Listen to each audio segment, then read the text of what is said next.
umuntu yo kwicwa n'ibindi nticwe n'urukundo umutima wa musheba we ariko urasheba isereri nari ninguye hasi ndababaye au ariko ndababaye uyu munsi ngiye kuwandika ayibe ngumuntu yo ngo ayi ndapfuye nukuri ndapfuye kandi kandeke ibyo nyura mu bizaba mateka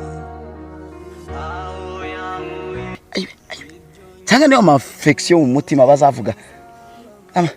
ko naba numva umutima we ayi ndapfuye nukuri mana we ayibe no rekaga ukuboko ugasoza ingwaziza urukundo no reka no ndashize ariko ndababaye